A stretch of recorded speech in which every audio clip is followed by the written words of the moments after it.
자, 이번에 기본적으로 SEC 측과 바이낸스의 기소 이슈 문제로 인해서 비트코인 시장 단기적인 낙폭 자체가 강화된 바가 있었습니다. 하지만 이런 부분들에 대해서 최근 신규 속보로 썼던 소식이 바이낸스와 바이낸스 US 그리고 미국 증권거래위원회 SEC 측에서 현재 바이낸스 US 측에서 가지고 있는 고객 자금 그리고 지갑 정보 등에 대해서 바이낸스 US만 접근할 수 있도록 합의했다라고 합니다. 해당 합의로 인해서 비트코인 기준 코인 시장 전반적인 종목들 전부 다 상승세에 올라탔고요. 이따가 차트 한번 분석해드릴 건데 지금 강력한 거래량 뜨면서 반등 초입 구간입니다. 앞으로 최소 2달간의 상승장이 예상이 되고 최근 하락장으로 인해서 정말 마음고생 심하셨고요. 저희가 최근에 영상 통해서 공지를 드린 것처럼 2달간의 하락장 이후에는 2달간의 상승장이 도래할 것이다 말씀을 드렸었고 실제로 이런 부분들이 저희가 정확히 그저께 완벽한 바닥 타이밍에서 공지를 드린 바가 있었죠. 정확히 예측 들어맞으면서 현재 반등장 초입 구간 여태까지의 마음고생을 전부 다 씻어내릴 수 있는 강력한 상승장이 예상이 된다라는 거예요. 그만큼 현재 바이낸스와 관련된 호재는 땅의 기본적인 투자 심리를 다시 한번 일으킬 것으로 예상이 되고 있는데 절대로 포기하지 마세요. 업비트로 원칙 매매만 하셔도 수익은 잘 나옵니다. 말도 안 되는 허황된 수익 따라다니지 마시고 기본에만 충실하게 투자해도 우리가 원하는 목표 충분히 이루실 수 있습니다. 여기에 더해서 이번에 리플랩스 CEO 브래드 갈링하우스 같은 경우는 트위터를 통해서 미국 증권거래위원회 SEC 측에서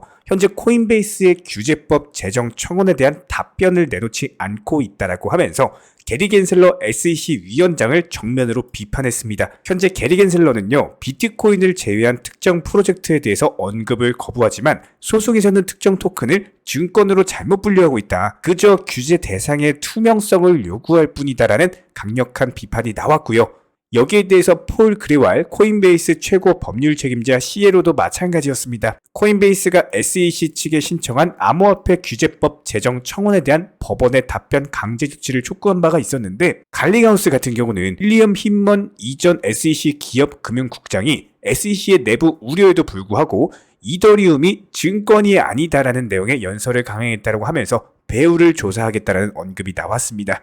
그렇다면 결과적으로 봤을 때 갈링하우스 측의 SEC 비판은요, 암호화폐에 대한 명확한 규제 가이드라인을 정확히 제시하지 않고 그저 암호화폐를 그냥 증권으로 규정을 하면서 여기에 대해서 암호화폐 기업들은 증권 규제를 준수해야 된다? 이런 말도 안 되는 소리를 하고 있다라는 겁니다. 기본적인 SEC 측에서는요, 암호화폐에 대한 특성이나 특징들을 전혀 고려하지 않은 채로 그냥 일률적으로 증권처럼 암호화폐를 치부를 해버리다 보니까 현재 미국 내 상당한 자금들이 미국을 떠나서 홍콩이나 유럽 쪽으로 유입이 되고 있는 상황이고요. 이런 부분들에 대해서 미국 내부에서도 특히나 공화당의 반발이 상당히 심한 상황입니다. 일각에서는 게리 겐슬러 위원장을 반역죄로 체포해야 된다는 말도 나올 만큼 현재 미국 내 암호화폐 시장에 있어서 거의 암덩어리 같은 존재로 인이 되고 있는 상황인데 이게 단순히 심리적인 문제가 아니라 실제로 돈 그리고 자금 돈줄들이 움직이고 있어서 그래요. 결과적으로 봤을 때 미국 SEC 측에서 각성을 해가지고 암호화폐 산업을 다시 한번 육성하기 위한 노력을 해야 된다는 결론에 도출이 되고 있고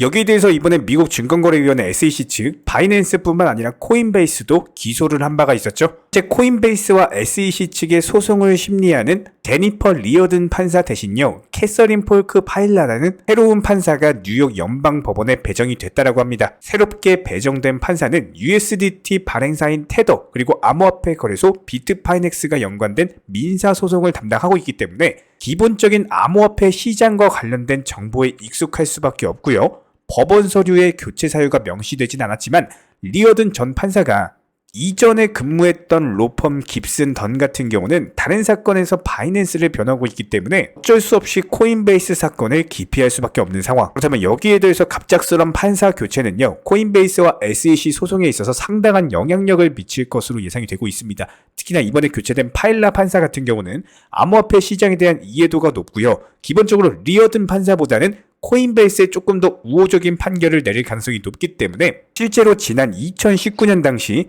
테더와 비트파이넥스가 SEC를 상대로 제기한 소송을 맡아서 실제로 테더와 비트파이넥스 측에 유리한 판결을 내린 바가 있었습니다. 현재 코인베이스와 SEC 간의 소송전 같은 경우도 암호화폐 시장이 상당히 중요한 방향을 결정할 것으로 예상이 되고 있기 때문에 이번에 판사 교체로 인해서 코인베이스 측에 유리한 판결이 내려진다면 암호화폐 시장 강력한 반등세가 지속될 것으로 예상이 됩니다. 여기에 대해서 최근에 비트코인과 관련된 차트 패턴들에 대해서 정확히 맞춰드리고 있는 상황인데 지난 한 달간의 상승장 이후에 두 달간의 하락장이 왔습니다. 그렇다면 여기서는 3,200만원 라인을 정확한 바닥 짚고 다시 한번 3,600만원 라인까지의 상승 돌파가 있을 것이다. 최소 단기 목표가를 잡아드린 바가 있었고요. 정확히 장대 양봉 두 번 뜨면서 비트코인 기준으로 바닥권 매수 타점 자리를 영상 통해서 공지 드린 바가 있었죠. 단순하게 단기적인 흐름만 놓고 말씀을 드렸던 것이 아니라 기본적인 최근 1년간의 흐름들 살펴보면서 상승장과 하락장 왔다 갔다 하는 차트 비교 분석해드리면서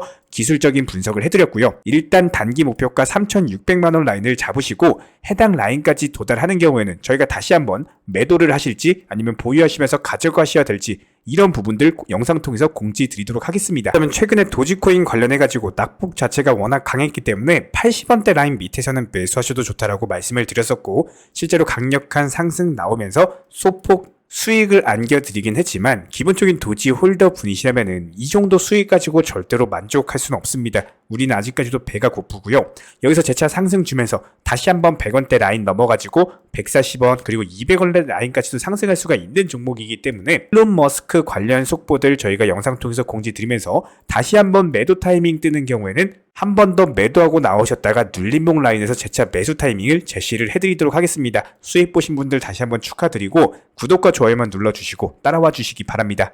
특히나 모든 차트 패턴에 있어서 코인 시장 또한 마찬가지입니다. 첫 번째가 종목 선정, 두 번째가 매수 타이밍, 세 번째가 매도 타이밍 이 세 가지만 잘하시면은 수익 내는 게 너무나도 쉽죠. 저희가 오랜 기간 동안 영상 통해서 증명을 해드렸던 것처럼 바닥권 라인부터 영상 통해서 매수하셔라 말씀을 드렸었고요. 무조건적으로 모든 차트는 단기간에 급등하면은 조정을 받을 수밖에 없습니다. 딱 라인에서 매도 사인 드렸었고 또 조정받았을 때 매수 타이밍 다시 한 번 더 매도 타이밍을 드리면서 최근에도 마찬가지예요. 눌림목 라인에서 기본적인 매수 타이밍 잡아드리면서 다시 한번 최근에 상승하면서 팔고 나왔습니다.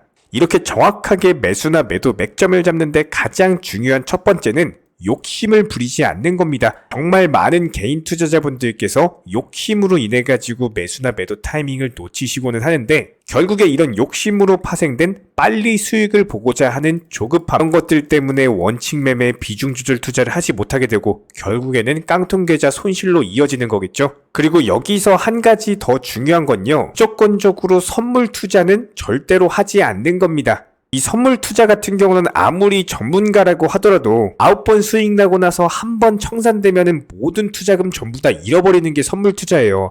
만약에 주변에서요 선물 투자하시라고 강조하시는 분이 있다면은 그 사람 바로 귀싸대기 날려주세요. 내가 평생 어렵게 모은 투자금에 대해서 정말 한순간에 청산당할 수 있는 특히나 이런 변동성 장세에서는요 코인 기준으로 불장이라든지 그냥 아예 폭락장이 아닌 이상 이런 기본적인 변동성 장세에서는 절대로 코인 선물 투자하시면 안 됩니다. 무조건적으로 지금 시장에서는요. 안정적으로 업비트 기준으로 코인 현물 매매만 하시면서 비중 조절 원칙 매매 통해서 투자금을 꾸준히 늘려 나가셔야 되는 거고요. 이런 기본적인 부분들에 대해서 매수나 매도 타점 같은 것들 꾸준히 추적하면서 수익 내드리고 있는 상황이고 선물 투자하지 않으셔도 그냥 업비트 위주로 현물 거래만으로도 충분히 투자금 늘려 나가실 수가 있습니다.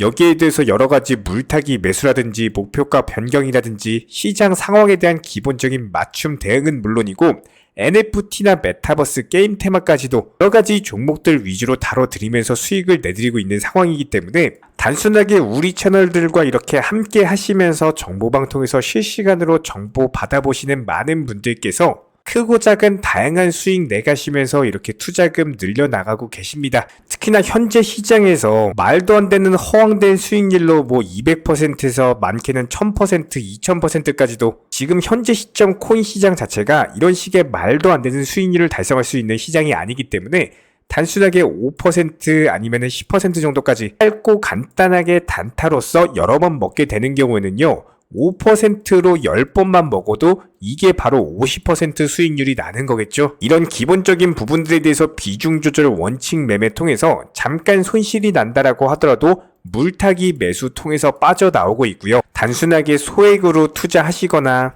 기본적인 투자금으로 운용하시는 분들까지도 낮이든 밤이든 주말이든 평일이든 24시간 1년 365일 속보가 뜨는 경우 바로바로 발표드리고 있고요. 직장인분들에게 맞춰가지고 오전에 한 번, 오후에 한 번, 그리고 저녁에 한 번, 하루 기본 3번 브리핑 포함해가지고 여러가지 경제 주요 일정들, 그리고 해당 이슈가 중요한 발표인 경우에는 무조건적으로 여기에 대해서 기본 알트코인들 종목들 위주로 매수나 매도 타이밍 같은 것들 제시를 해드리고 있기 때문에 이번에 디센트럴랜드 목표가 도달 수익 매도하면서 바로 네오코인 추천드렸고, 네오코인도 마찬가지로 목표가 도달 바로 수익 매도했습니다. 그렇기 때문에 저희 채널 차원에서 꾸준하게 운영 중에 있는 정보방 입장 원하시는 분들 같은 경우는 저희 채널과 한 가지 약속을 해주셔야 됩니다. 무조건적으로 선물 투자 절대로 하지 마시고요. 그리고 기타 해외 거래소라든지 사설 거래소 같은 것들 절대로 하지 마시기 바랍니다. 반드시 투기가 아닌 투자를 해주시기 바라고, 업비트 위주로서 비중 조절 그리고 원칙 매매로서만 대응해 주시기 바랍니다. 특히나 지금 같은 변동성 장세에서는 선물 투자 매매를 하시거나 코인 매매를 함에 있어서 원화 입출금이 안 돼가지고 뭐 달러로 환전해야 된다거나 이런 거래소들 무조건적으로 조심하셔야 됩니다. 뭐 1000%, 2000% 말도 안 되는 허황된 수익에 대해서 쫓아다니시다가는 상당히 높은 확률로 깡통 계좌 될 수밖에 없기 때문에 지금 시점에서는 무조건적으로 욕심을 내려놓으시고요. 조급함을 버리시면은 원칙 매매 비중 조절 투자 통해서 천천히 투자금 늘려나가시는 개인 투자자분들만이 승리하시는 거고, 나중에 코인 투자 불장 왔을 때 그때 수익률 100%, 200%, 300% 이렇게 불장해서 수익 크게 내시면 되는 거예요. 지금 시장은 한마디로 손해를 보지 않으면서 천천히 단타로서 수익금 늘려나가시는 분들만이 코인 투자 가장 잘한다, 이런 소리 듣게 되실 겁니다. 댓글창 링크 통해서 신청해 주시면은 정보방 입장 도움 드릴 예정이고요. 구독과 좋아요 2가지만 부탁드리겠습니다.